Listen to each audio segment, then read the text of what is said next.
ಪಶ್ಚಿಮ ಬಂಗಾಳದಲ್ಲಿ ಮಮತಾ ಬ್ಯಾನರ್ಜಿಗೆ ಸೋಲುಣಿಸಿದ ಬೆನ್ನಲ್ಲೇ ಇಂದು ಸಂಜೆ 4 ಗಂಟೆಗೆ ಮಮತಾ ಬ್ಯಾನರ್ಜಿ ಸಭೆಯನ್ನು ಕರೆದಿದ್ದಾರೆ.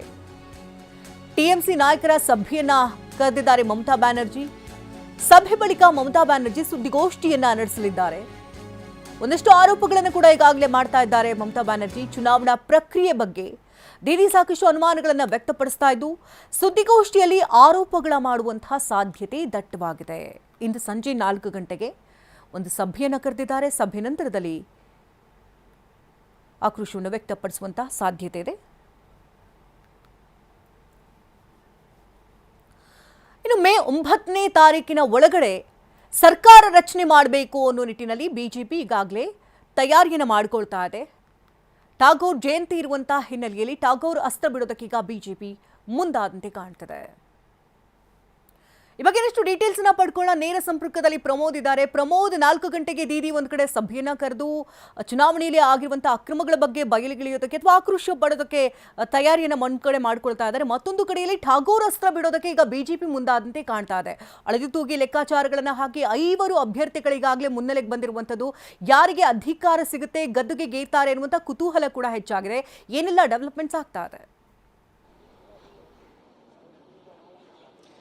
ಶಕುಂತಲಾ, ಈ ಟಾಗೂರ್ ಅಸ್ತ್ರ ಅನ್ನೋದಕ್ಕಿಂತ ಅದು ಕೇವಲ ಸಿಂಬಾಲಿಕ್ ಆಗಿರುವಂಥದ್ದು. ಯಾಕೆಂದರೆ ಬಂಗಾಳದ ಆಸ್ಮಿತೆ ಟಾಗೋರ್ ಅವರು, ಅದರ ಜೊತೆಗೆ BJP ಮೊದಲಿಂದಲೂ ಕೂಡ ಟಾಗೂರ್ ಸೇರಿದಂತೆ ಬಂಕಿಮಚಂದ್ರ ಸೇರಿದಂತೆ ಬೇರೆ ಬೇರೆ ಸಾಂಸ್ಕೃತಿಕ ನಾಯಕರನ್ನು ತನ್ನದಾಗಿಸ್ಕೊಂಡಿದೆ. ಹೀಗಾಗಿ ಸಹಜವಾಗಿ ಒಂದು ಸಿಂಬಾಲಿಕ್ ಆಗಿ ಒಂದು ಮೆಸೇಜನ್ನು ಪಾಸ್ ಮಾಡುವಂಥ ನಿಟ್ಟಲ್ಲಿ ಒಂದು ಪ್ರಕ್ರಿಯೆಯನ್ನು ಮಾಡಲಾಗ್ತಾರೆ. ಈ ಥರ ಒಂದು ನಿರೀಕ್ಷೆ ಇದೆ. ಇದ್ರ ಜೊತೆಗೆ ಈಗ ಮುಂದಿನ ಮುಖ್ಯಮಂತ್ರಿ ಯಾರಾಗ್ತಾರೆ ಅಂತ ಸಹಜವಾದಂಥ ಕುತೂಹಲ ಇದೆ. ಯಾಕೆಂದರೆ ಈಗಾಗಲೇ ಬಹುದೊಡ್ಡ ಜಯ ಸಿಕ್ಕಿರುವಂಥ ಹಿನ್ನೆಲೆಯಲ್ಲಿ, ಜೊತೆಗೆ 200ಕ್ಕೂ ಅಧಿಕ ಸ್ಥಾನ ಸಿಕ್ಕಿರುವಂಥ ಹಿನ್ನೆಲೆಯಲ್ಲಿ ಸಾಕಷ್ಟು ದೊಡ್ಡ ರೇಸ್ ಸಹಜವಾಗೇ ಇರುತ್ತೆ. ಯಾಕೆಂದರೆ ಇಂಥ ದೊಡ್ಡ ಗೆಲುವು ಸಿಕ್ಕಿದಂಥ ಸಂದರ್ಭದಲ್ಲಿ ಸಮರ್ಥವಾದಂಥ ಆಡಳಿತ ಕೊಡಬೇಕಾಗತ್ತೆ.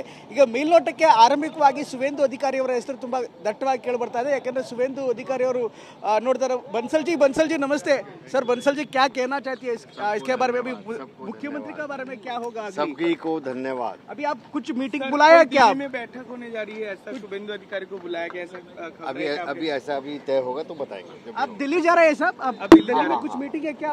शुभेंदु अधिकारी भी जा रहे हैं सर. ರೈಟ್, ಇದು ಶಕುಂತಲಾ, BJPಯ ಚುನಾವಣಾ ಉಸ್ತುವಾರಿ ಆಗಿದ್ದರು ಸುನಿಲ್ ಬನ್ಸಾಲ್ ಅವರು ಈಗ ತಾನೇ BJP ಕಚೇರಿಗೆ ಆಗಮಿಸ್ತಾರೆ. ಸಂಪೂರ್ಣ ಉಸ್ತುವಾರಿಯನ್ನು, ಜೊತೆಗೆ ಸಂಪೂರ್ಣ ತಂತ್ರಗಾರಿಕೆಯ ಜವಾಬ್ದಾರಿಯನ್ನು ಸುನಿಲ್ ಬನ್ಸಾಲ್ ಹೊತ್ಕೊಂಡಿದ್ರು. ಈಗ ತಾನೇ BJP ಕಚೇರಿಯ ಒಳಭಾಗಕ್ಕೆ ಹೋಗ್ತಾ ಇದ್ದಾರೆ. ಈಗ ಮುಖ್ಯಮಂತ್ರಿ ಆಯ್ಕೆ ವಿಚಾರವಾಗಿ ಒಂದು ಸಹಜವಾಗಿ ಒಂದು ಚರ್ಚೆ ನಡೀತಾ ಇದೆ. BJP ಬಿಟ್ಕೊಡ್ತಾ ಇಲ್ಲ. ಸುವೇಂದು ಅಧಿಕಾರಿ ಅವರ ಹೆಸರು ಇದೆ, ಅಗ್ನಿಮಿತ್ರಾ ಪೋಲ್ ಮತ್ತು ರೂಪಾ ಗಂಗೂಲಿ ಅದೆಷ್ಟರ ಮಟ್ಟಿಗೆ ಕೊಡ್ತಾರೆ ಅಂತ ಗೊತ್ತಿಲ್ಲ. ಯಾಕೆಂದರೆ ದೀದಿನ ರಿಪ್ಲೇಸ್ ಮಾಡಿ ಇನ್ನೊಂದು ಮಹಿಳೆಗೆ ಕೊಡಬೇಕು ಅನ್ನುವಂಥದ್ದು ಒಂದು ಲಾಜಿಕಲ್ ಆಗಿದ್ದರು ಕೂಡ ಸರ್ಕಾರವನ್ನು ನಡೆಸೋದಕ್ಕೆ ಅದೇ ರೀತಿಯಂಥ ಟೆಂಪರ್ಮೆಂಟ್ ಇರುವಂಥ, ಅನುಭವ ಇರುವಂಥ, ಸಾಮರ್ಥ್ಯ ಇರುವಂಥವರು ಕೂಡ ಬೇಕಾಗುತ್ತೆ. ಹೀಗಾಗಿ ಇವರಿಬ್ಬರು ಕೂಡ ಅಷ್ಟೊಂದು ಅನುಭವ ಮತ್ತು ಸಾಮರ್ಥ್ಯ ಇದೆಯಾ ಅನ್ನೋದು ಒಂದು ಪ್ರಶ್ನೆ. ಅಟ್ ದ ಸೇಮ್ ಟೈಮ್ ಈಗಾಗಲೇ ಈ BJP ಅಧ್ಯಕ್ಷರಾಗಿರುವಂಥ ಸಮೀಕ್ ಭಟ್ಟಾಚಾರ್ಯ ಅವರ ಹೆಸರು ಕೂಡ ತುಂಬ ಗಟ್ಟಿಯಾಗಿ ಕೇಳಿಬರ್ತಾ ಇದೆ.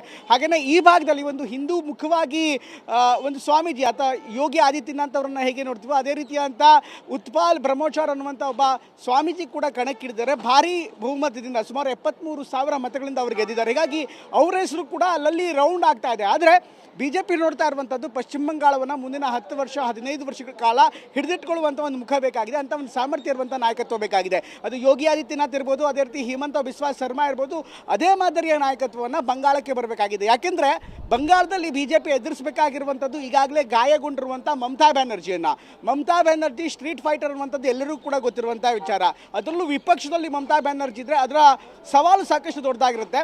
ಮಮತಾ ಬ್ಯಾನರ್ಜಿಯ ದಾಳ ಪ್ರತಿದಾಳಗಳು ಸಾಕಷ್ಟು ಗಟ್ಟಿಯಾಗಿರುತ್ತೆ. ಹೀಗಾಗಿ ಅವರನ್ನು ಎದುರಿಸುವಂಥ, ಸರ್ಕಾರವನ್ನು ನಡೆಸುವಂಥ, ಜೊತೆಗೆ ಕೇಂದ್ರ ಸರ್ಕಾರದ ಯೋಜನೆಗಳು, BJPಯ ಸಿದ್ಧಾಂತಗಳು, BJPಯ ಪಾಲಿಸಿಗಳನ್ನ ಇಂಪ್ಲಿಮೆಂಟ್ ಮಾಡಬೇಕಾದಂಥ ಒಂದು ನಾಯಕತ್ವ ಮುಖ ಬೇಕಾಗುತ್ತೆ. ಹೀಗಾಗಿ ಇದೆಲ್ಲವನ್ನು ಕೂಡ ಅಳೆದು ತೂಗಿ ಮುಖ್ಯಮಂತ್ರಿಯನ್ನು ಮಾಡಲಾಗುತ್ತೆ. ಜೊತೆಗೆ ಇಲ್ಲೂ ಕೂಡ ಆಂತರಿಕ ಸಂಘರ್ಷ ಖಂಡಿತವಾಗ್ಲೂ ಇದೆ. ಯಾಕೆಂದರೆ ಎಲ್ಲ ಪಕ್ಷಗಳಲ್ಲೂ ಇದ್ದೇ ಇರುತ್ತೆ. BJPಯಲ್ಲೂ ಕೂಡ, ಪಶ್ಚಿಮ ಬಂಗಾಳದ BJPಯಲ್ಲೂ ಕೂಡ ಒಳಗಿನವರು, ಹೊರಗಿನವರು, ಈಗ ಬಂದವರು, ನಿನ್ನೆ ಬಂದವರು, ಮೊದಲಿದ್ದವರು, ಈ ಥರ ಎಲ್ಲ ಮಾತುಗಳು ಕೂಡ ಗಟ್ಟಿಯಾಗಿದೆ. ಹೀಗಾಗಿ ಇದೆಲ್ಲವನ್ನು ಕೂಡ ಕೇಳಿಕೊಂಡು ಆನಂತರ ಒಂದು ನಿರ್ಧಾರ ಮಾಡಬೇಕಾಗುತ್ತೆ. ನೋಡಬೇಕಾಗುತ್ತೆ. ಈಗಾಗಲೇ ಸುನಿಲ್ ಬನ್ಸಾಲ್ ಹೇಳ್ತಿದ್ದಾರೆ, ಎಲ್ಲರಿಗೂ ಕೂಡ ಶುಭಕಾಮನೆ ಹೇಳ್ತಿದ್ದಾರೆ. ಬಟ್ ಯಾರು ಏನಾಗ್ತಾರೆ, ದೆಹಲಿಗೆ ಹೋಗ್ತಾರಾ, ಇದ್ರ ಬಗ್ಗೆ ಕ್ಲಾರಿಟಿ ಇಲ್ಲ. At the same time Shakuntala, ಮತ್ತೊಂದು ವಿಚಾರ ಅಂದರೆ ಸುವೇಂದು ಅಧಿಕಾರಿ ಮತ್ತು ಸಮೀಕ್ ಭಟ್ಟಾಚಾರ್ಯ ದೆಹಲಿಗೆ ಹೋಗಿದ್ದಾರೆ ಅನ್ನುವಂಥ ಮಾಹಿತಿ ಇತ್ತು. ಆದರೆ ಸುವೇಂದು ಅಧಿಕಾರಿ ಏನಿದ್ದಾರೆ ಅವ್ರು ಇನ್ನೂ ಕೂಡ ನಂದಿಗ್ರಾಮ್ ಅಂದರೆ ಅವರು ಇನ್ನೊಂದು ವಿಧಾನಸಭಾ ಕ್ಷೇತ್ರ, ಅದು ಅಲ್ಲಿ ಗೆಲುವು ಸಾಧಿಸಿದ್ದಾರೆ. ಅವರು ಅಲ್ಲಿನ ಸರ್ಟಿಫಿಕೇಟನ್ನು ಪಡೆಯೋದಕ್ಕೆ ಹೋಗಿದ್ದಾರೆ ಅನ್ನುವಂಥ ಮಾಹಿತಿ ಲಭ್ಯವಾಗ್ತದೆ. ಹೀಗಾಗಿ ತತ್ಕ್ಷಣಕ್ಕೆ ತನ್ನ ಗುಟ್ಟನ್ನು ಬಿಟ್ಕೊಡ್ತಾ ಇಲ್ಲ. ಪುದುಚೇರಿ ಇರ್ಬೋದು, ಆಸಾಮ್ ಇರ್ಬೋದು, ಈಗಾಗಲೇ ಅಲ್ಲೆಲ್ಲೂ ಕೂಡ ವೀಕ್ಷಕರನ್ನು ನೇಮಕ ಮಾಡಲಾಗಿದೆ. ಆದರೆ ಬಂಗಾಳಕ್ಕೆ ಮಾತ್ರ BJP ಇದುವರೆಗೂ ಯಾವುದೇ ವೀಕ್ಷಕರನ್ನು ನೇಮಕ ಮಾಡಿಲ್ಲ. ನಾಳೆ ರಾಜನಾಥ್ ಸಿಂಗ್ ಬರ್ತಾರೆ ಅನ್ನುವಂಥ ಮಾಹಿತಿ ಇದೆ, ಇನ್ನೂ ಕನ್ಫರ್ಮ್ ಮಾಡ್ತಾ ಇಲ್ಲ ಯಾರು ಕೂಡ. ಹೀಗಾಗಿ ಪಶ್ಚಿಮ ಬಂಗಾಳದ ಮುಂದಿನ ಮುಖ್ಯಮಂತ್ರಿ ಬಗ್ಗೆ ಇನ್ನೂ ಕೂಡ ಕುತೂಹಲ ಇದೆ. ಇದೆಲ್ಲವನ್ನೂ ಕೂಡ ಹೇಳಾದ್ಮೇಲೂ ಕೂಡ BJP ಯಾವಾಗಲೂ ಸರ್ಪ್ರೈಸ್ಗಳನ್ನು ನೀಡಿದೆ. ಹೀಗಾಗಿ ಪಶ್ಚಿಮ ಬಂಗಾಳದಲ್ಲೂ ಕೂಡ ಒಬ್ಬ ಸರ್ಪ್ರೈಸ್ ಅಭ್ಯರ್ಥಿ ಮುನ್ನೆಲೆಗೆ ಬರ್ತಾರಾ, ಕಾದು ನೋಡಬೇಕಾಗಿದೆ. ಶಕುಂತಲಾ, ಧನ್ಯವಾದ ಪ್ರಮೋದ್, ತಮ್ಮೆಲ್ಲ ಲೈವ್ ಅಪ್ಡೇಟ್ಸ್ಗಾಗಿ.